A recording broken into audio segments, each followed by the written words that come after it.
संसद का बजट सत्र जारी। दोनों सदनों में राष्ट्रपति के अभिभाषण पर चर्चा प्रस्तावित। लोकसभा में केंद्रीय मंत्री विभिन्न पत्रों को रखेंगे सदन के पटल पर। भाजपा के संसदीय दल की बैठक में प्रधानमंत्री ने सदन के सुचारू रूप से चलने की जताई आशा।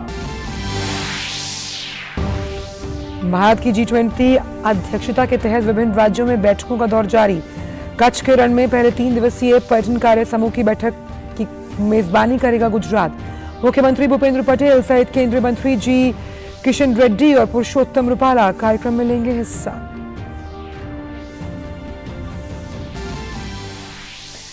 गुवाहाटी में जारी यूथ 20 बैठक आज दूसरा दिन। केंद्रीय मंत्री अनुराग सिंह ठाकुर Y20 प्रतिनिधियों के साथ पैनल चर्चा में लेंगे भाग।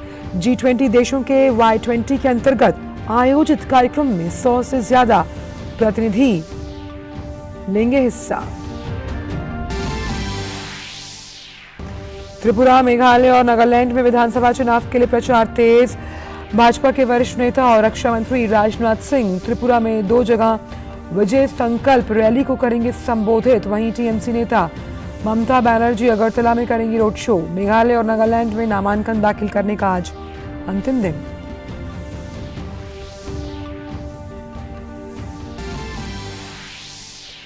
मध्य तुर्की और उत्तर पश्चिम सीरिया में कल तेज भूकंप के बाद युद्ध स्तर पर राहत और बचाव कार्य जारी। मध्य तुर्की और उत्तर पश्चिमी सीरिया में मृतकों की संख्या बढ़कर 4000 के पार। तुर्की में 7 दिन का राष्ट्रीय शोक। भारत ने तुर्की को हर संभव मदद की पेश करते हुए एनडीआरएफ की 2 टीमें भेजी। चिकित्सा दलों और डॉग स्क्वाड के साथ आवश्यक उपकरण शामिल। भारत ने हर संभव मदद देने की जताई प्रतिबद्धता। प्राकृतिक आपदा से जूझ रहे तुर्की और सीरिया की मदद के लिए विश्व हुआ एकजुट। America, Britain, Iran, Iraq, Germany, Greece ने मदद के लिए बढ़ाया हाथ। आवश्यक सामग्री भेजने का सिलसिला जारी।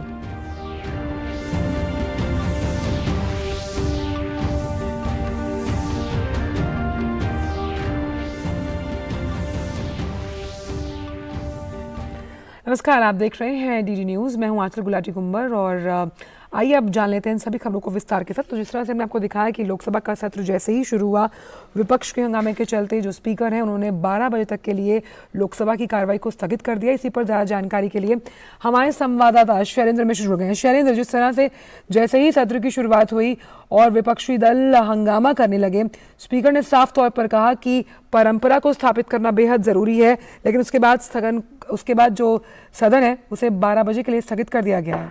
ये देखिए, सदन को स्थगित करने से पहले लोकसभा अध्यक्ष ने इस बात को कहा कि सांसद जो हंगामा कर रहे हो ये बताएं कि क्या वो सदन नहीं चलाना चाहते, क्योंकि प्रश्नकाल है और प्रश्नकाल बहुत महत्वपूर्ण होता है। प्रश्नकाल में स्थगन नहीं होना चाहिए और जब विपक्षी दलों के सांसद हंगामा करते रहे तब ऐसे में 12 बजे तक लोकसभा की कार्रवाई स्थगित की गई। आज जो इससे पहले आज सदन शुरू होने से पहले बीजेपी की संसदीय दल की बैठक हुई थी, उसमें हमने देखा कि प्रधानमंत्री ने संसदीय दल में अपनी बात रखते हुए ये कहा कि आशा जताई कि सदन कम से कम आज चलेगा। संसदीय कार्य मंत्री ने व्यक्तिगत तौर पर बात भी की है जो तमाम विपक्षी दलों के जो नेता हैं सदन के उनसे, और ये बातचीत हुई है कि सदन में गतिरोध खत्म किया जाए, लेकिन 11 बजे ऐसा होता हुआ दिखाई नहीं दिया और सदन की कार्रवाई 1 घंटे के लिए लोकसभा की स्थगित करनी पड़ी। उम्मीद है कि एक सहमति बनेगी, क्योंकि अब एक तरह से कहें कि उस ओर संकेत जाते हुए दिख रहे हैं कि गतिरोध खत्म हो और राष्ट्रपति के भाषण पर धन्यवाद प्रस्ताव पर चर्चा शुरू हो। तो ऐसे में 12 बजे देखना होगा कि क्या कोई सहमति बनती है चर्चा कराने को लेकर या गतिरोध जारी रहता है। जिस तरह से जो लोकसभा स्पीकर हैं शैलेंद्र, उन्होंने साफ तौर पर कहा कि तमाम जो पीठासीन अधिकारी हैं उनके साथ उनकी चर्चा हुई कि सबसे पहले प्रश्नकाल जो है वो चलना चाहिए, वो स्थगित नहीं होना चाहिए। उसके बाद भी विपक्षी दल लगातार हंगामा करते हुए निश्चित तौर पर जानते हैं बहुत महत्वपूर्ण होता है, जिसमें कई सवालों को सूचीबद्ध किया जाता है, संबंधित मंत्री जवाब देते हैं और बहुत अहम विषयों पर प्रश्नकाल के दौरान सरकार की तरफ से केंद्रीय मंत्री उत्तर देते हैं और उससे जानकारी मिलती है। ऐसे में कोशिश ये रहती है कि प्रश्नकाल जरूर चलाया जाए, लेकिन जब प्रश्नकाल स्थगित होता है तो हम जानते हैं कि तमाम सवालों के जवाब जो होने होते हैं सदन के पटल पर रखे जाने होते हैं, उसका जवाब नहीं हो पाता है। तो ऐसे में निश्चित तौर पर देखना होगा कि क्या रणनीति अब आगे रहती है विपक्षी दलों की। लोकसभा अध्यक्ष ने इस बात को कहा भी कि आप सदन चलाइए, लेकिन विपक्षी दलों का हंगामा, सांसदों का हंगामा जारी रहा, उसकी वजह से गतिरोध बना रहा संसद में, लोकसभा, और यही वजह है कि लोकसभा की कार्रवाई 12 बजे तक स्थगित करनी पड़ी। साथ ही जिस तरह से बार बार जब लोकसभा स्पीकर ये बात कह रहे थे शैलेंद्र की हमें जो ये संसदीय परंपरा है उसको एक उदाहरण के रूप में देश की जनता के सामने रखना चाहिए, लेकिन ये बात हम लगातार कई सत्रों में देख चुके हैं कि विपक्ष के हंगामे की भेंट सत्र चढ़ जाता है, जो कि कहीं ना कहीं उत्पादकता पर फर्क भी पड़ता है, और जो जनहित और लोकहित के मुद्दे हैं वो प्रश्नकाल में ही उठाए जा सकते हैं, लेकिन प्रश्नकाल चल ही नहीं पाता। देखिए, प्रश्नकाल में तमाम महत्वपूर्ण विषयों पर जो सवाल होते हैं, सांसदों के सवाल होते हैं, उसका जवाब मंत्रियों की तरफ से दिया जाता है। इसके साथ ही साथ जब सदन नहीं चलता है तब हम जानते हैं कि शून्यकाल के दौरान जो तमाम महत्वपूर्ण मुद्दों को संसद सदस्य उठाते हैं वो मौका उनको नहीं मिलता है। तो ऐसे में सदन के कामकाज प्रभावित होने से केवल विधायी कामकाज ही प्रभावित नहीं होता, जो सांसदों के जो अधिकार हैं, सांसदों को जो मौका मिलता है वो भी नहीं मिल पाता है। तो निश्चित तौर पर सभी पक्षों की, सत्ता पक्ष और विपक्ष की, ये सामूहिक जिम्मेदारी मानी जाती है। केवल सत्ता पक्ष की जिम्मेदारी नहीं है कि सदन को सुचारू रूप से चलाया जाए, बल्कि सत्ता पक्ष और विपक्ष दोनों की ये जिम्मेदारी है कि जब भी संसद का सत्र हो तब ज्यादा से ज्यादा चर्चा हो, बहस हो, ज्यादा से ज्यादा सवाल पूछे जाएं, ज्यादा से ज्यादा मुद्दे उठाया जाए, अलग अलग तरीकों से, अलग अलग नियमों से। जो संसद के दोनों सदनों में हम जानते हैं कि अलग अलग नियम के तहत कई मामले उठाए जा सकते हैं, छोटी संक्षिप्त चर्चा हो सकती है, सवाल पूछे जा सकते हैं, शून्यकाल में मुद्दे उठाए जा सकते हैं।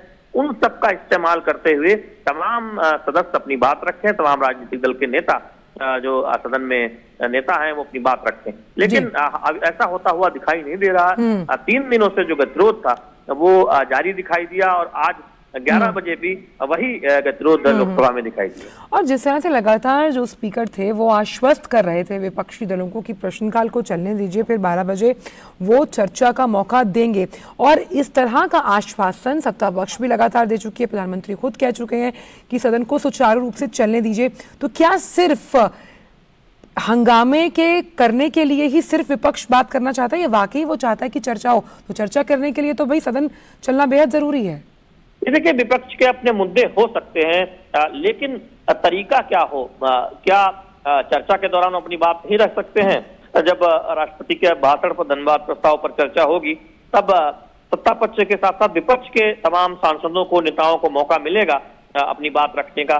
तब वो सरकार को घेर सकते हैं या अपने विभिन्न विषयों पर अपनी बात रख सकते हैं। बजट पर चर्चा होगी, उस पर भी तमाम सांसदों को बोलने का मौका मिलेगा, चाहे वो सत्ता पक्ष के हो या विपक्ष के हो, तब भी वो अपनी बात रख सकते हैं। शून्यकाल के दौरान मुद्दा उठा सकते हैं।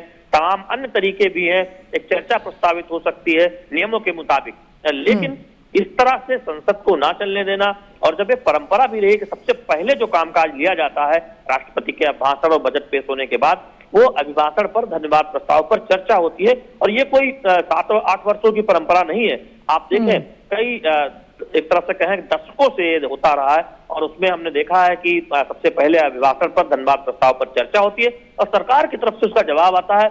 जो मुखिया है सरकार के, प्रधानमंत्री, वो उसका जवाब देते हैं। तो निश्चित तौर पर ये समझना होगा विपक्षी दलों को कि आखिर वो क्या चाहते हैं। ऐसे में संकेत जरूर मिले हैं कि चर्चा में हिस्सा लेने को लेकर एक बातचीत हुई है प्राथमिक स्तर पर कि चर्चा शुरू की जाए दोपहर बाद से, और उसमें अपनी बात विपक्षी दल रखें। लेकिन अंतिम तौर पर क्या होगा, ये जब सदन चलेगा तब देखने वाली बात होगी। लेकिन पहल सत्ता पक्ष की तरफ से रोज हो रही है, और कल व्यक्तिगत तौर पर बात भी की है संसदीय कार्य मंत्री ने, तो हो सकता है उसके नतीजे निकले।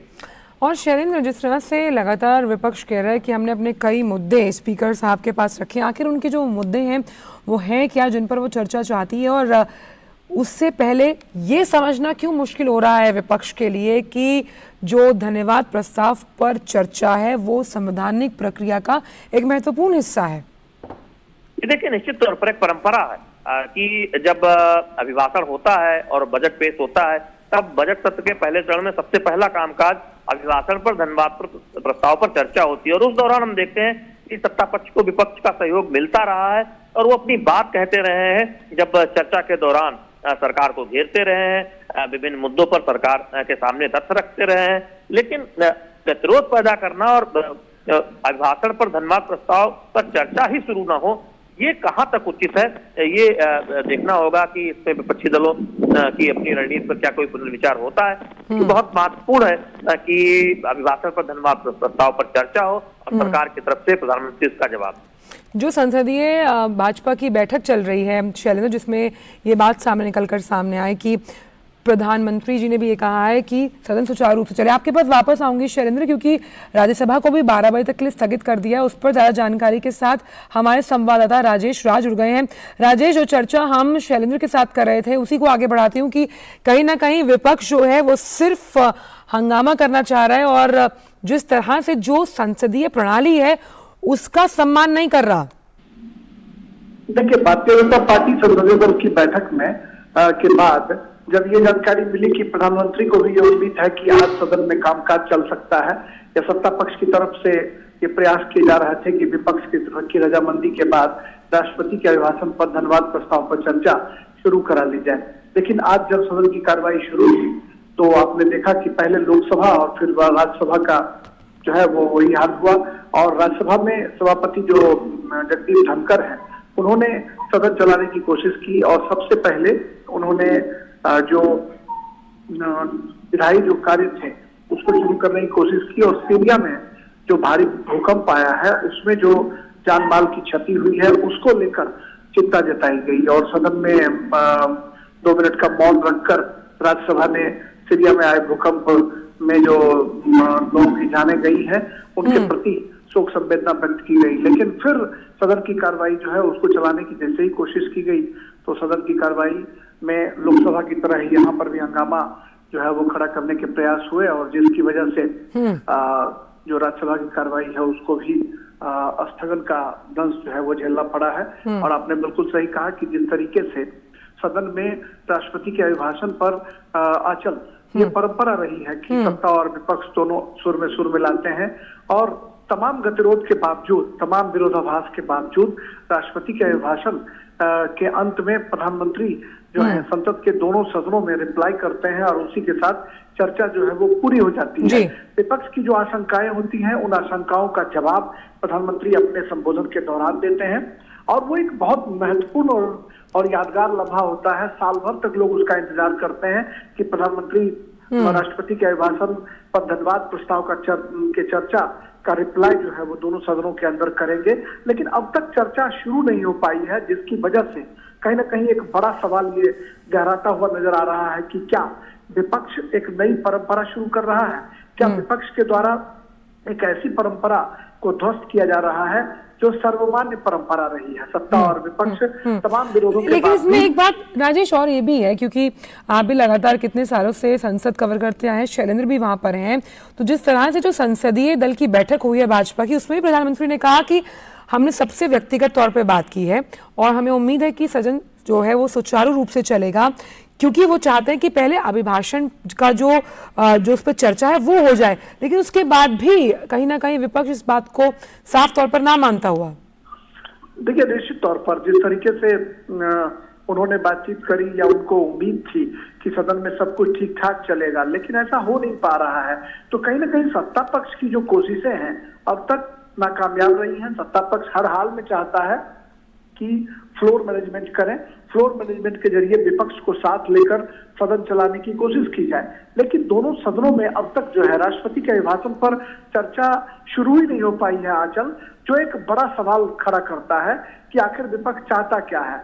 मानो कि अगर कल ही 10 नोटिस राज्यसभा में 10 सांसदों के द्वारा कार्य स्थगन कर दिया गया और वो चाहते थे कि नियम 267 के तहत उस पर चर्चा कराई जाए, लेकिन सभापति जगदीप धनखड़ ने नियमों का हवाला देते हुए उनकी मांग को खारिज कर दिया। और जैसे ही मांग को खारिज की गई, एलओपी जो राज्यसभा में प्रतिपक्ष के नेता हैं मल्लिकार्जुन खड़गे, कांग्रेस के राष्ट्रीय अध्यक्ष भी हैं, वो उठकर खड़े हो गए और उन्होंने कहा कि हम कुछ बोलना चाहते हैं, लेकिन नियम के विरुद्ध होने की वजह से सभापति धनखड़ ने उन्हें मौका नहीं दिया और उसके बाद फिर जोरदार हंगामा जो है वो सोमवार को भी देखने को मिला, जिसकी वजह से सदन की कार्रवाई को कल दिन भर के लिए स्थगित करनी पड़ी। अब आज देखना होगा कि आज क्या कुछ विपक्ष अपना रुख अख्तियार करता है, क्या सदन चल पाती है भोजन अवकाश के बाद, या नहीं चल पाती है, ये देखने वाली बात होगी। लेकिन जो सबसे बड़ा सवाल है कि एक नई परंपरा का जो है शुरुआत विपक्ष कर रहा है कि राष्ट्रपति के अभिभाषण। और राजेश, एक चीज और भी है, क्योंकि दोनों अब जो सदन है वो स्थगित किए गए हैं 12 बजे तक के लिए, लेकिन जो संसदीय दल की बैठक हो उसमें कई बातें प्रधानमंत्री ने कही, जिसमें जिस तरह से उन्होंने कहा कि बजट की जो है वो सराहना हर तरफ हो रही है, क्योंकि इसमें हर किसी पर वर्ग का, हर किसी का ध्यान रखा गया और इस बजट पर चर्चा होनी चाहिए। तो कहीं ना कहीं जब हम अभिभाषण पर चर्चा से निकलेंगे, प्रधानमंत्री का जवाब होगा, तब कहीं जाकर बजट पर चर्चा होगी। तो किसी तरीके से भी जो जनता है उस तक एक पॉजिटिव मैसेज पहुंचना बहुत जरूरी है।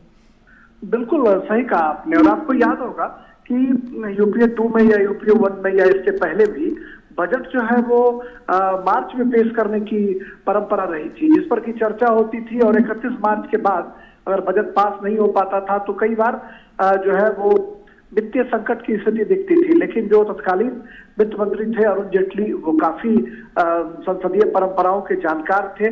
उन्होंने इसको प्रीपोन्ड किया और 31 जनवरी को राष्ट्रपति का अभिभाषण और 1 फरवरी को बजट, उसको फिक्स कर दिया गया कि किसी भी तरह की जो वित्तीय लेन देन की स्थिति है उसमें दिक्कत ना आए और वह मामला 31 मार्च से पहले बजट जो है वो पास हो जाए, ताकि सरकार के सामने या विपक्ष के सामने दुविधा की स्थिति न रहो, आर्थिक संकट का सामना न करना पड़े।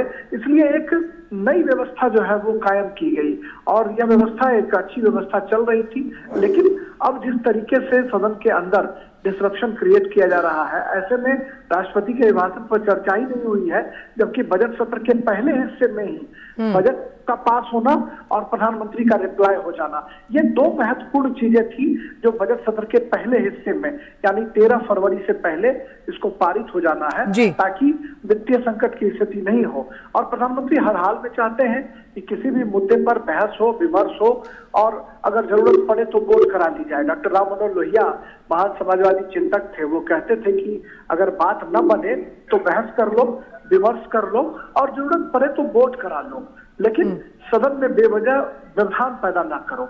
लेकिन उन परंपराओं का ध्यान जो है वो विपक्ष को बिल्कुल नहीं है और जिसकी वजह से सदन में डिसरप्शन हो रहा है। आम बजट को लेकर लोगों में काफी उत्साह है और भारत सरकार के तमाम मंत्री देश के विभिन्न हिस्सों में जाकर प्रेस कॉन्फ्रेंस कर रहे हैं, अपने सांसदों को जानकारी दे रहे हैं।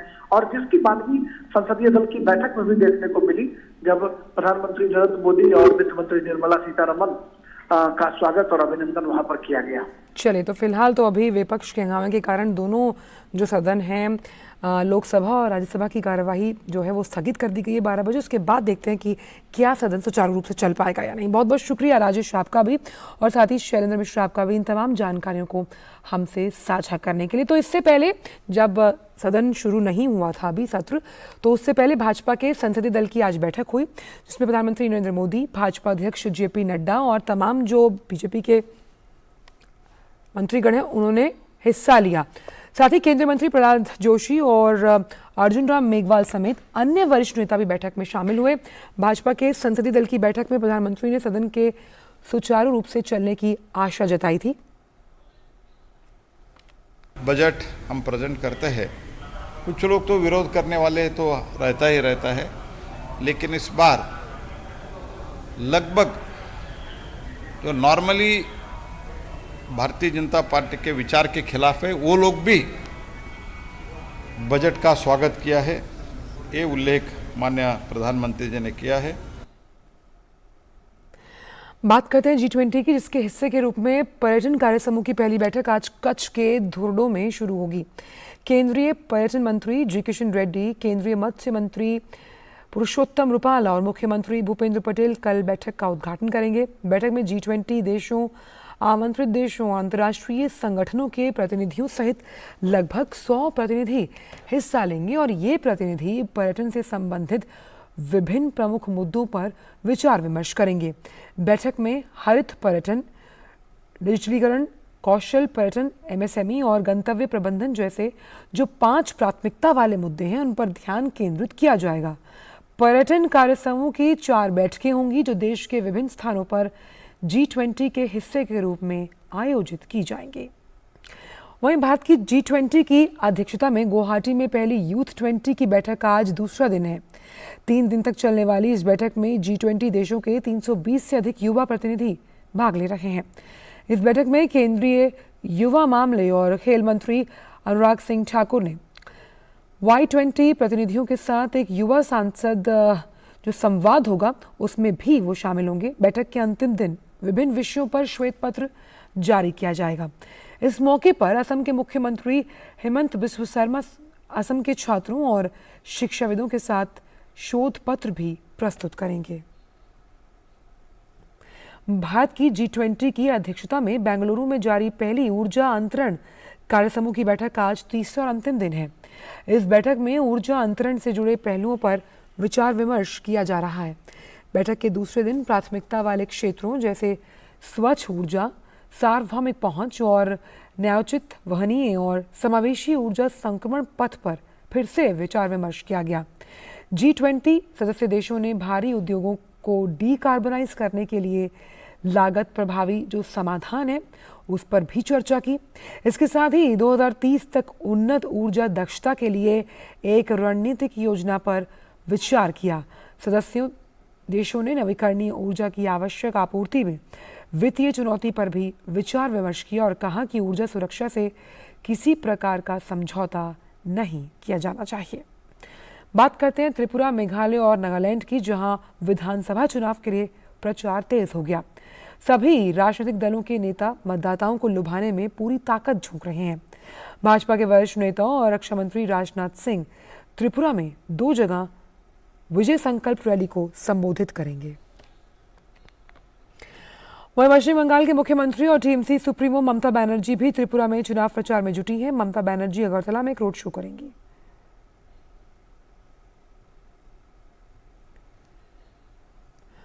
मेघालय में विधानसभा चुनाव के लिए नामांकन भरने का आज अंतिम दिन है। कल नामांकन पत्रों की जांच की जाएगी और 10 तारीख तक नाम वापस लिए जा सकेंगे। विधानसभा के 60 सदस्यों के चुनाव के लिए राज्य के सभी 12 जिलों में इस महीने की 27 तारीख को मतदान होगा।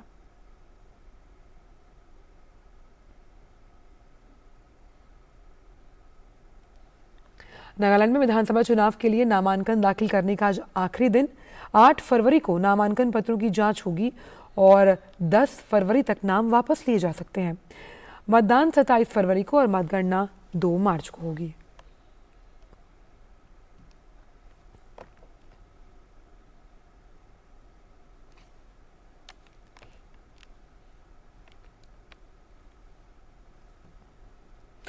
खबर बिहार से, जहां के जेडीयू एमएलसी राधाचरण शाह और उनसे जुड़े लोगों के ठिकानों पर आयकर विभाग ने छापा मारा। बिहार के पटना, आरा के अलावा उत्तर प्रदेश, दिल्ली, हिमाचल प्रदेश समेत अन्य राज्यों में भी शाह के 18 ठिकानों पर आईटी टीम ने दबिश दी है। राधाचरण शाह आरा के रहने वाले हैं और उनके 4 से 5 ठिकानों पर तलाशी की जा रही है। इसके अलावा एमएलसी से जुड़े पटना के बालू माफिया अशोक कुमार के ठिकानों पर भी छापेमारी जारी है। बताया जा रहा है कि बिहार और झारखंड के इनकम टैक्स इंटेलिजेंस विंग की ओर से ये कार्रवाई की जा रही है। खबर श्रद्धा वालकर हत्याकांड की, जिसके आरोपी आफ्ताब अमीन पूनावाला को आज साकेत कोर्ट में पेश किया जाएगा।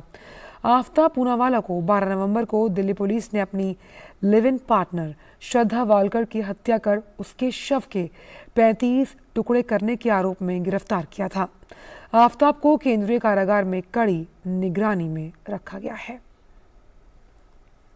तुर्की और सीरिया में भीषण भूकंप से 3700 से ज्यादा लोगों की मौत हो चुकी है। इस मुश्किल घड़ी में भारत ने तुर्की को हर संभव मदद की पेशकश की। राहत और बचाव कार्य के लिए भारत सरकार ने एनडीआरएफ की 2 टीमों को भेज दिया है, जिसमें एनडीआरएफ के 100 जवान शामिल हैं और साथ ही विशेष रूप से प्रशिक्षित डॉग स्क्वाड और राहत और बचाव कार्य में आने वाले आवश्यक उपकरणों को भेजा है। इसके अलावा प्रशिक्षित डॉक्टर्स और पैरामेडिकल स्टाफ की जो मेडिकल टीम है, उसके अलावा आवश्यक दवाओं को भेजने की तैयारी की जा रही है। इन सहायता सामग्री को तुर्की सरकार और अंकारा स्थित भारतीय दूतावास और इस्तांबुल स्थित कॉन्सुलेट जनरल कार्यालय के समन्वय के साथ भेजा जा रहा है। तुर्की में आए विनाशकारी भूकंप के बाद भारत सरकार ने तुरंत मदद का हाथ आगे बढ़ाया है। प्रधानमंत्री नरेंद्र मोदी के निर्देश पर एनडीआरएफ की जो टीम है वो तुर्की जा रही है। आपको दिखा दें कि तमाम तरह के जो उपकरण हैं उनको लेकर एनडीआरएफ की जो टीम है वो तुर्की रवाना हो रही है और एनडीआरएफ के पास वो सभी उपकरण हैं जो आपदा की इस घड़ी में रेस्क्यू करने में प्रयोग किए जाते हैं। चाहे जो बिल्डिंग कोलैप्स हुई हैं उनके नीचे लोग दबे हों, उनको ढूंढने की बात हो। इसके अलावा जो डॉग स्क्वाड है उसकी भी अगर आप देखें तो उसकी भी जो टीम है वो तुर्की रवाना हो रही है ताकि वहाँ पर ज़मीन के अंदर या बिल्डिंग के अंदर जो दबी हुई जिंदगियां हैं उनको बचाया जा सके। इसके साथ साथ ही मेडिकल के तमाम जो उपकरण हैं वो भी पहुंचाए जा रहे हैं। राहत की तमाम जो सामग्रियां हैं वो पहुंचाई जा रही हैं। डॉक्टरों की एक टीम खुद वहां पर पहुंच रही है जिसमें तमाम जो स्टाफ है वो मौजूद होगा। तमाम तरह की जो दवाइयां हैं वो पहुंचाई जा रही हैं और सबसे बड़ी बात है 100 लोगों की करीब ये एनडीआरएफ की टीम है। और एनडीआरएफ की टीम की खासियत ये है कि इससे पहले एनडीआरएफ ने कई जगह पर इस तरह के जो रेस्क्यू ऑपरेशन हैं वो किए हैं और ख़ास तौर से कई सारे जो इलाके हैं जहां पर एनडीआरएफ पहुंची है और वहां से उन्होंने कई लोगों की जो जिंदगियां हैं उनको बचाया है। इससे पहले भी हमने नेपाल में एनडीआरएफ का ऑपरेशन देखा था और वहाँ पर भी बड़ी संख्या में एनडीआरएफ के लोगों ने जो जिंदगियां हैं उनको बचाया था और उसी के तहत ये एनडीआरएफ की टीम तुर्की रवाना हो रही है ताकि इस आपदा की घड़ी में तुर्की के साथ मिलकर काम कर सके और तमाम जिंदगियों को बचाया जा सके। कैमरामैन राजेश रिक्की के साथ नीरज सिंह, डीडी न्यूज़, दिल्ली। तो तुर्की को भेजे जाने वाली मदद के सिलसिले में एनडीआरएफ के डिप्टी कमांडेंट दीपक तलवार से बातचीत की हमारे संवाददाता नीरज सिंह ने। आइए सुनते हैं। सर, कितने लोग हैं और कौन कौन से उपकरण हैं? देखिए, सर्च एंड रेस्क्यू में जो भी उपकरण लगते हैं, हमारे स्टैंडर्डाइज इक्विपमेंट्स जो हैं वो सारे के सारे हम साथ में लेके जा रहे हैं। इसमें कटिंग टूल्स भी होते हैं, ब्रीचिंग टूल्स भी होते हैं एंड उसके साथ साथ जो भी स्पेशलिस्ट टूल्स होते हैं वो सारे हम अपनी इन्वेंट्री के लेके जा रहे हैं। इसके अलावा जहाँ तक टीम कंपोजिशन की बात है, 47 की टीम होती है। Apart from that 3 other senior officers भी इसके साथ मूव कर रहे हैं। दूसरा सर, आप विजुअल भी देख रहे हैं कि जो वहाँ से जिस तरह के विजुअल सामने आ रहे हैं, एक बड़ा भीषण मतलब वहाँ पर तबाही हुई है और बिल्डिंगें बुरी तरीके से डैमेज हैं और अभी भी बड़ी संख्या में जो लोग हैं वो उम्मीद है कि उसमें फंसे हुए होंगे, तो उनको बचाना पहली मतलब प्राथमिकता होगी। निश्चित तौर पे वहाँ पहुँचने के बाद पहली प्राथमिकता जो भी हमें कार्रवाई वहाँ करने के लिए बोला जाएगा उसमें पहली प्राथमिकता सर्च एंड रेस्क्यू ऑपरेशन ही है।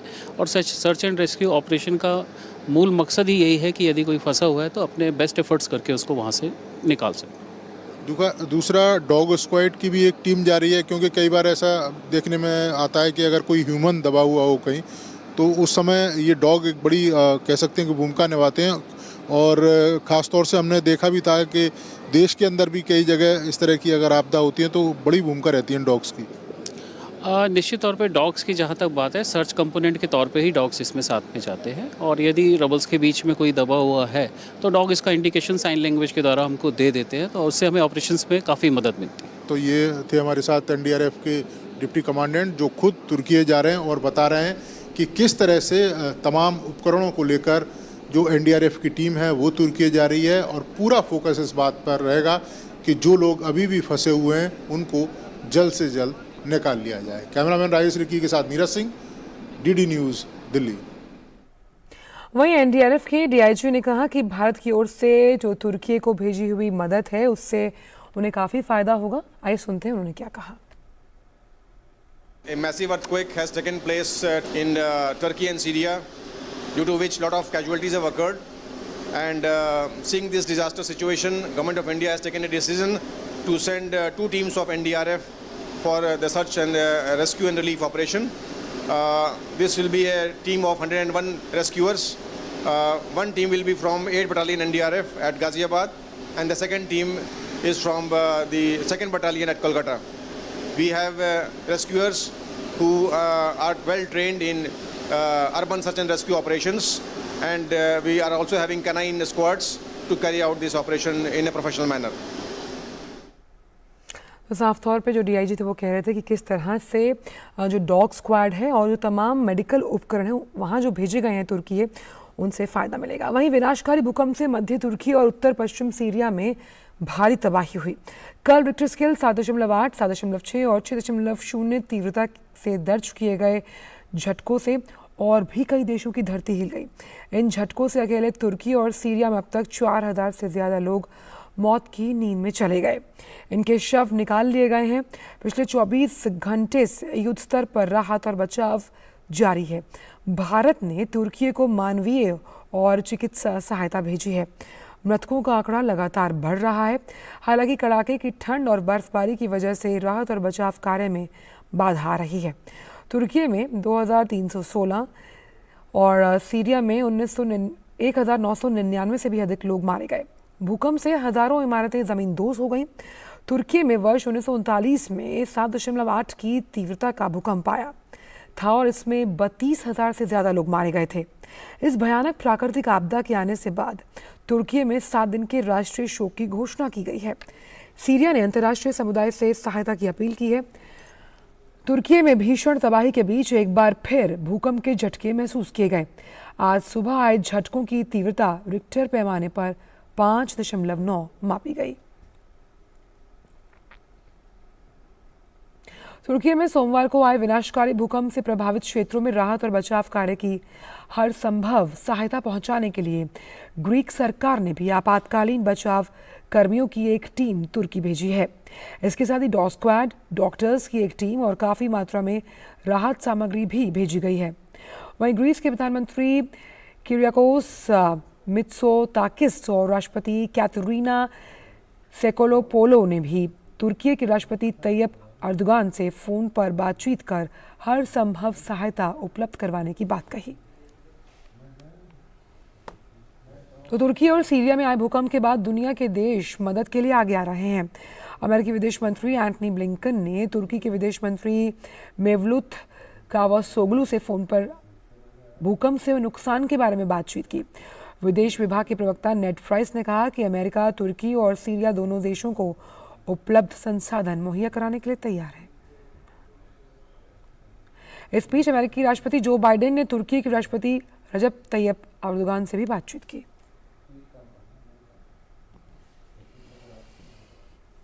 रूस ने बचाव दल और खोजी कुत्तों से लैस 4 विमानों को तुर्की और सीरिया भेजकर मदद का हाथ बढ़ाया। रूस के आपातकाल मंत्रालय ने कहा कि भूकंप प्रभावित इलाकों में खोजी कुत्तों के 7 दलों और 100 से ज्यादा बचाव कर्मियों के दल को भेजा गया है। मंत्रालय ने कहा कि बचाव दल पीड़ितों के बचाव और राहत के सभी जो आवश्यक उपकरण हैं उससे सुसज्जित है। तुर्की को भूकंप के बाद विदेशों से मदद मिलनी शुरू हो गई। जर्मनी ने अपने अंतर्राष्ट्रीय खोज और बचाव दल को तुर्की भेजा है।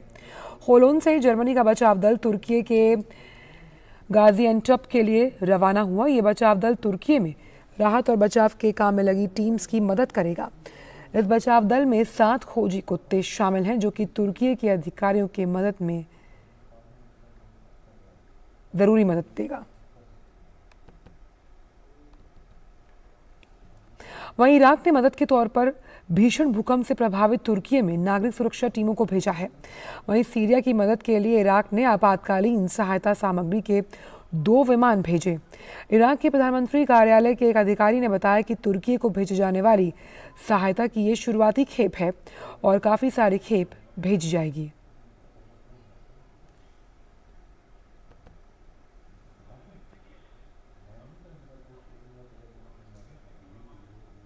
और फिलहाल वक्त एक छोटे से ब्रेक का।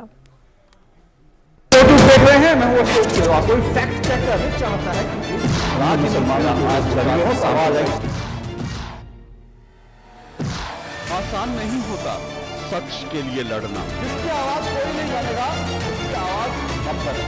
जो डर जाते हैं वो झूठ से कहां टकराते हैं।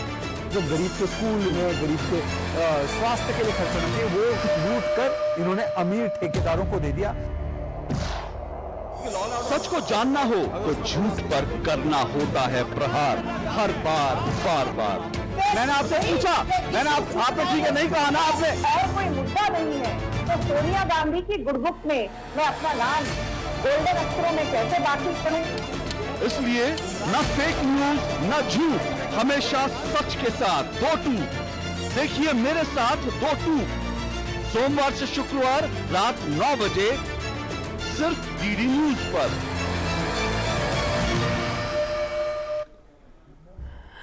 ब्रेक के बाद सभी का स्वागत। रुक करते अन्य खबरों का। पाकिस्तान इन दिनों गंभीर आर्थिक संकट से जूझ रहा है। इसके बावजूद पाकिस्तान कश्मीर पर अपनी हरकतों से बाज नहीं आ रहा। पाकिस्तान ने एक बार फिर संयुक्त राष्ट्र की आम सभा में कश्मीर का राग अलापा, जिसके बाद भारत ने भी उसे करारा जवाब दिया। संयुक्त राष्ट्र में भारत के प्रतिनिधि ने कहा कि पाकिस्तान के प्रतिनिधि चाहे जो भी कहें या माने, संपूर्ण केंद्र शासित प्रदेश जम्मू कश्मीर और लद्दाख भारत का अभिन्न अंग हैं, थे और रहेंगे।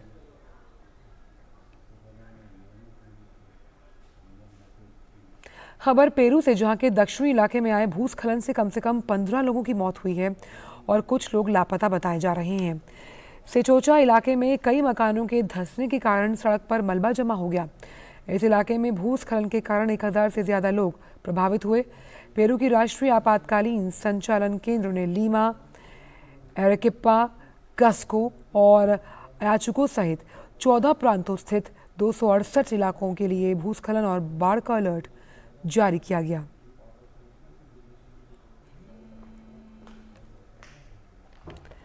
खबर नेपाल से, जहां रविवार को राष्ट्रीय स्वतंत्र पार्टी के सरकार छोड़ने के फैसले के बाद प्रधानमंत्री पुष्प कमल दहल प्रचंड को 2 मंत्रालयों का प्रभार सौंपा गया। श्रम, नियोजन और सामाजिक सुरक्षा मंत्री डोल प्रसाद आर्यल और शिक्षा, विज्ञान और प्रौद्योगिकी मंत्री शिशिर खनाल ने नागरिकता विवाद के बाद भी रवि लामिछाने को नेपाल का गृह मंत्री फिर से बनाए जाने की मांग नकारे जाने के बाद सरकार में अपना पद छोड़ दिया था। रविवार शाम दोनों मंत्रियों ने अपने पदों से त्यागपत्र दिया था। नेपाल की राष्ट्रपति विद्यादेवी भंडारी ने प्रधानमंत्री पुष्प कमल दहल प्रचंड की सिफारिश पर उन्हें इन दोनों मंत्रालयों की जिम्मेदारी सौंप दी। पाकिस्तान में ऑनलाइन नॉलेज प्लेटफॉर्म विकिपीडिया पर लगा प्रतिबंध हटा दिया गया। प्रधानमंत्री शहबाज शरीफ के आदेश पर तुरंत विकिपीडिया का संचालन दोबारा शुरू करवाया गया। कुछ दिनों पहले ही दुनिया भर में चर्चित विकिपीडिया पर पाकिस्तान की सरकार ने प्रतिबंध लगा दिया था।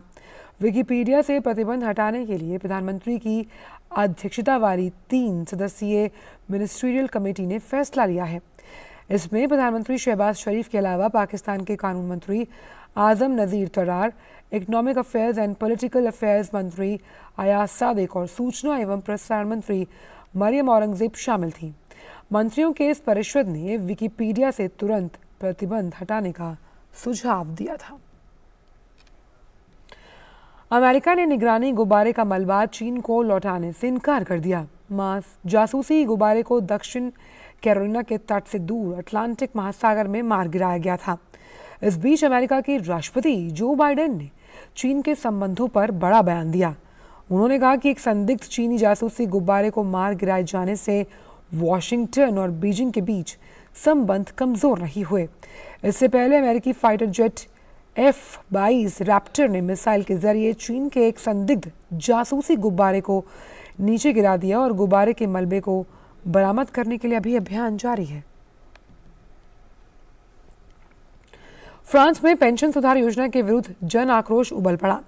पेंशन सुधार योजना के विरुद्ध कर्मचारी संघों, शिक्षकों की आज तीसरी देशव्यापी हड़ताल होने वाली है। इस बीच सोमवार को फ्रांस की नेशनल असेंबली में हंगामा हुआ था। फ्रांस के राष्ट्रपति इमैनुअल मैक्रों के प्रस्तावित पेंशन सुधार पर असेंबली में हर दिन हंगामा हो रहा है।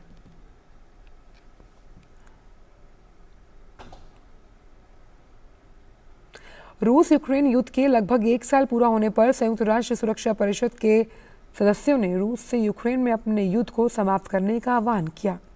संयुक्त राष्ट्र सुरक्षा परिषद के सदस्य देशों ने रूसी सैनिकों की एक तरफा वापसी की मांग की है। संयुक्त राष्ट्र में संयुक्त राज्य अमेरिका के राजदूत लिंडा थॉमस ग्रीनफील्ड ने कहा कि रूस के राष्ट्रपति व्लादिमीर पुतिन अपने सैनिकों को यूक्रेन से बाहर निकालकर युद्ध को समाप्त करें। वहीं संयुक्त राष्ट्र में यूक्रेन के राजदूत ने कहा कि रूसी मिसाइल और ड्रोन का आतंक पूरे यूक्रेन के लिए बड़ा खतरा है। रूस ने यूक्रेन के शहरों को तबाह कर दिया। रूस ने यूक्रेन के लोगों को अपना घर छोड़ने पर मजबूर किया और वैश्विक अर्थव्यवस्था को बर्बाद करके रख दिया। संयुक्त राष्ट्र महासचिव एंटोनियो गुतेरेस ने संयुक्त राष्ट्र महासभा में 2023 की प्राथमिकताओं को गिनाते हुए चेतावनी दी कि रूस और यूक्रेन में संघर्ष की ओर बढ़ने से दुनिया एक व्यापक युद्ध की तरफ बढ़ती जा रही है। गुतेरेस ने साथ ही कहा कि संघर्ष के कारण यूक्रेन के लोगों को भारी दिक्कतों का सामना करना पड़ रहा है और इस युद्ध का दुष्प्रभाव विश्व पर पड़ रहा है।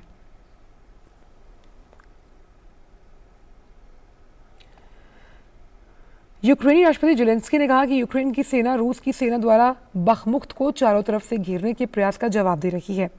साथ ही उन्होंने कहा कि इस इलाके के बड़े हिस्से में रविवार को आग लगने के बाद बिजली गुल हो गई। बखमुख्त के उत्तरी इलाके में करो या मरो की जंग चल रही है। रूस ने बखमुख्त पर कब्जा करने के लिए अपनी पूरी ताकत झोंक दी है। रुक करते हैं खेल जगत की खबरों का। ढाका में सैफ अंडर 20 महिला फुटबॉल चैंपियनशिप में आज भारत का सामना नेपाल से। इससे पहले भारत ने अपने शुरुआती मैच में भूटान को 12 गोल से हराया था। सभी मैच ढाका के वीर श्रेष्ठ शहीद सिपाही मुस्तफा कमाल स्टेडियम में खेले जा रहे हैं। चारों टीमों के राउंड रॉबिन मुकाबलों के बाद शीर्ष 2 टीमें 9 फरवरी को फाइनल खेलेंगी। ऑस्ट्रेलिया T20 के कप्तान एरॉन फिंच ने अंतर्राष्ट्रीय क्रिकेट से संन्यास लेने की घोषणा की है। फिंच ने 2011 में अंतर्राष्ट्रीय T20 की शुरुआत की थी। ऑस्ट्रेलिया के लिए 3 प्रारूप खेले, T20, एक दिवसीय और अंतर्राष्ट्रीय सहित 100 से अधिक अंतर्राष्ट्रीय मैचों में कप्तानी भी की। एरॉन फिंच उस विजेता टीम का हिस्सा थे जिसने 2015 का वनडे विश्व कप जीता था। उनकी अगुवाई में ऑस्ट्रेलिया ने 2021 में पहली बार T20 विश्व कप का खिताब जीता। इस सलामी बल्लेबाज ने 76 T20 मैचों में ऑस्ट्रेलिया की कप्तानी की। फिंच ने ऑस्ट्रेलिया के लिए 254 मैच खेले, जिसमें 146 वनडे, 103 T20, 5 टेस्ट शामिल हैं। 2018 में जिम्बाब्वे के खिलाफ उनकी 172 रन की पारी अब तक का सर्वोच्च T20 अंतर्राष्ट्रीय स्कोर है। महिला प्रीमियर लीग का बहुप्रतीक्षित शुरुआती सीजन 4 से 26 मार्च तक मुंबई में खेला जाएगा। बेब्रॉन स्टेडियम और DY पाटिल स्टेडियम टूर्नामेंट के सभी मैचों की मेजबानी करेंगे, जिसका पहला मुकाबला गुजरात जॉयंट्स और मुंबई इंडियंस की फ्रेंचाइजी टीमों के बीच खेला जाएगा। वहीं खिलाड़ियों की नीलामी पाकिस्तान के खिलाफ भारत के T20 विश्व कप मैच के एक दिन बाद 13 फरवरी को मुंबई में होगी। लीग में कुल 22 मैच खेले जाएंगे और तालिका में शीर्ष पर रहने वाली टीम फाइनल के लिए क्वालिफाई करेगी। दूसरे और तीसरे स्थान की टीम के बीच खिताबी मुकाबले में जगह बनाने के लिए नॉकआउट मैच होगा। Mumbai Indians, royal Challengers Bengaluru और दिल्ली कैपिटल्स जैसी IPL टीम्स के अलावा कैप्री ग्लोबल होल्डिंग्स और अडानी स्पोर्टलाइन ने महिला प्रीमियर लीग के लिए फ्रेंचाइज टीमें खरीदी हैं। खेलो इंडिया के आने के बाद से खेलों में नई क्रांति आई है और हर एक वर्ग के खिलाड़ी को उसमें अपनी प्रतिभा दिखाने का मौका मिला। ऐसे खिलाड़ी हैं कर्नाटक फुटबॉल टीम के कप्तान विशाल, जिनके करियर को खेलो इंडिया के प्लेटफॉर्म से नई ऊंचाई मिली। देखिए एक खास रिपोर्ट। फुटबॉल के खेल में क्रिस्टियानो रोनाल्डो को अपना आदर्श मानकर हर चुनौती को बौना साबित करने की इस युवा प्रतिभा का नाम विशाल है। विशाल कर्नाटक फुटबॉल अंडर 18 टीम के कप्तान हैं और इस बार टीम को खेलो इंडिया का खिताब जिताने के लिए बेताब हैं। बेताबी का आलम यह है कि वो खुद को और साथी खिलाड़ियों को एक भी पल अभ्यास से दूर नहीं रखना चाहते और इन सबके पीछे का बड़ा कारण है विशाल का संघर्ष। विशाल बेंगलुरु के रहने वाले हैं और इनके पिता ऑटो ड्राइवर हैं, जबकि मां सरकारी कैंटीन में सफाई का काम करती है। पिता फुटबॉलर बनना चाहते थे लेकिन नहीं बन पाए और अब विशाल पिता के इस सपने को अपनी सबसे बड़ी जिम्मेदारी मान रहे हैं। मेरे परिवार ने बहुत मेहनत की है यहाँ तक पहुँचने में। मेरे पिता ऑटो ड्राइवर है और माँ सरकारी कैंटीन में सफाई का काम करती है। मैं अपने राज्य कर्नाटका के लिए खेलकर बहुत गौरवान्वित हूँ। आर्थिक रूप से संघर्ष का चेहरा करीब से देखने वाले विशाल के लिए खेलो इंडिया का प्लेटफॉर्म किसी संजीवनी से कम नहीं है, जिसे वो इन शब्दों में सामने रखते हैं। दरअसल मेरे पिता फुटबॉलर बनना चाहते थे लेकिन वो नहीं बन पाए। मैं उनके सपने को सच कर रहा हूँ। खेलो इंडिया का प्लेटफॉर्म युवा खिलाड़ियों को आगे बढ़ने में मदद करता है, क्योंकि यहाँ अच्छा खेलने वालों को आगे के लिए मौका मिलता है। विशाल की लगन उन्हें टीम के लिए खास बना रही है। टीम के कोच और पूर्व अंतर्राष्ट्रीय खिलाड़ी के मुताबिक तकनीकी स्तर पर ये खिलाड़ी बेहद मजबूत है। As a leader, he communicates with the player and he has that patience in keeping the ball position and moving forward to scoring goals and assisting players. And he is like a leader in the field, but even though he's not studied, but he does well in the game. वाकई खेलो India का मंच विशाल और इनके जैसे कई अन्य खिलाड़ियों के लिए एक ऐसी टॉनिक बन चुका है जो न केवल इनके भरोसे की नींव को गहराई देती है बल्कि लक्ष्य को हासिल करने की ऊर्जा के संचार में बढ़ोतरी भी करती है। खेलो इंडिया में हमने ऐसी कई कहानियां देखी हैं और इन कहानियों को अगर देखा जाए तो इसमें सबसे जरूरी पहलू जो है वो ये है खिलाड़ी का खेल के प्रति रुझान और लगन, क्योंकि ये लगन ही है जो किसी भी खिलाड़ी को उसके असली मुकाम पर पहुंचा कर ही दम लेती है। कैमरामैन शुभम शर्मा के साथ मैं गौरव कुमार, डीडी न्यूज, इंदौर। और भारत अब हर क्षेत्र में आत्मनिर्भर बन रहा है। देश के युवा मेक इन इंडिया की तर्ज पर नित नए नवाचार कर रहे हैं। ऐसा ही कुछ नवाचार किया है MNNIT के छात्रों ने, जिन्होंने भारत की पहली मानव रहित कार बनाई। ये कार बिना किसी मानव चालक के ही रास्ता देखकर खुद ही चल सकेगी। इतना ही नहीं, ये कार सड़क दुर्घटना के जो कारण हैं उन्हें पहले ही भांप लेगी। देखिए एक खास रिपोर्ट। हर कोई तरक्की की रेस में दौड़ रहा है। लोग कम समय में ज्यादा काम करना चाहते हैं। जरा सोचिए एक ऐसी गाड़ी के बारे में जिसमें ड्राइवर की जरूरत ही ना हो और गाड़ी समय पर अपने गंतव्य तक पहुंच सके। प्रयागराज के मोतीलाल नेहरू राष्ट्रीय प्रौद्योगिकी संस्थान के छात्रों ने कुछ ऐसा ही कर दिखाया है। जी हां, संस्थान के बीटेक विभाग के 20 छात्रों ने एक ऐसी कार का आविष्कार किया है जो बिना ड्राइवर के चलाई जा सकेगी। ये है मानव रहित कार जो GPS सिस्टम से लैस है। ये कार इलेक्ट्रिक बैटरी द्वारा संचालित होती है, जो एक ओर जहां लोगों को फ्यूल के अनाप शनाप खर्च से बचाएगी, तो वहीं दूसरी ओर पर्यावरण संरक्षण की दिशा में भी उपयोगी साबित होगी। कार में एक बार में 4 व्यक्तियों के बैठने का स्पेस है। इस कार के आगे सेंसर के साथ एक कैमरा लगाया गया है। गाड़ी में लगे सेंसर ऑब्जेक्ट को रीड करते हैं, जिससे दुर्घटना से बचाव होता है। 2 साल की मेहनत थी, हम लोगों ने पूरा कोड वगैरह 2 साल में लिखा था, पर कार अभी हमारी 1 ही महीना हुआ है, इसीलिए अभी हम इसको स्टीयरिंग नहीं दे पा रहे हैं। थ्रॉटल और ब्रेक चलता है। इसमें टोटल 20 लोगों का पूरा हाथ है।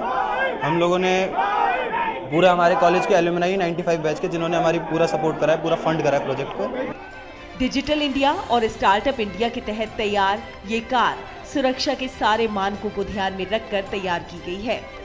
अब इन लोगों की कोशिश एक ऐसी किट बनाने की है जो किसी भी गाड़ी में फिट की जा सके, ताकि हर गाड़ी मानव रहित भी चलाई जा सके। गौरतलब है कि बिना ड्राइवर के चलने वाली इस कार को 2 साल की अथक मेहनत के बाद तैयार किया गया है। कोडिंग और प्रोग्रामिंग के सफल होने के बाद अब ये कार सड़क पर चलने के लिए पूरी तरह से तैयार है। प्रयागराज से उमाशंकर गुप्ता की रिपोर्ट, डीडी न्यूज।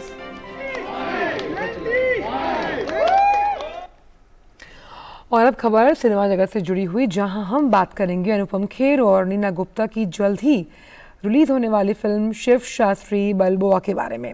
फिल्म के ट्रेलर में Anupam Kher retired boxing coach की भूमिका में नजर आ रहे हैं। ये फिल्म एक आम आदमी की जिंदगी को थोड़े ह्यूमर के साथ पेश करती है। देखिए एक खास report. Right in front of the camera, please. Name Shiv Shankar Shastri sir. Welcome to America. Bollywood के दिग्गज कलाकार अनुपम खेर और नीना गुप्ता की नई फिल्म शिव शास्त्री बलबोआ का ट्रेलर रिलीज हो गया है। फिल्म के ट्रेलर में अनुपम खेर और नीना गुप्ता के बीच कमाल की बॉन्डिंग देखने को मिल रही है। फिल्म में अनुपम रिटायर्ड बॉक्सिंग कोच की भूमिका निभा रहे हैं। रॉकी फिल्म नहीं दिखाई? ये डिफरेंट जनरेशन है, इन्हें रॉकी क्या मालूम? इसे फिलॉसफी एक सीख है। फिल्म के ट्रेलर में आप बॉक्सिंग के लिए अनुपम खेर का जुनून साफ देख सकते हैं। रिटायरमेंट के बाद वो अपने बेटे और पोते के साथ अमेरिका जाते हैं, जहां उनकी मुलाकात नीना गुप्ता से होती है। नीना गुप्ता एक छोटा बार चलाने वाली महिला का किरदार अदा कर रही हैं। If we put this out, cops would find her. मेरे को यहाँ से बाहर निकालो शास्त्री जी। मैंने तुमसे वादा किया है कि मैं तुम्हें इंडिया के प्लेन में बिठा के रहूंगा और मैं ऐसा जरूर करूंगा। अनुपम खेर और नीना के साथ जुगल हंसराज, नरगिस फाखरी और शारिब हाशमी भी लीड रोल में नजर आएंगे। ये फिल्म एक आम आदमी की जिंदगी को थोड़े ह्यूमर के साथ पेश करती है, जिसे अजयन वेणुगोपालन ने लिखा और डायरेक्ट किया है। फिल्म का ट्रेलर दर्शकों को काफी पसंद आ रहा है। ये फिल्म 10 फरवरी को सिनेमा घरों में रिलीज होने के लिए तैयार है। सवाल ये नहीं कि तुम कितनी जोर से गिरते हो, सवाल ये है कि क्या तुम गिरकर उठते हो या नहीं। Bureau report, DD news. और फिलहाल समाचारों में इतना ही। दीजिए इजाजत, नमस्कार।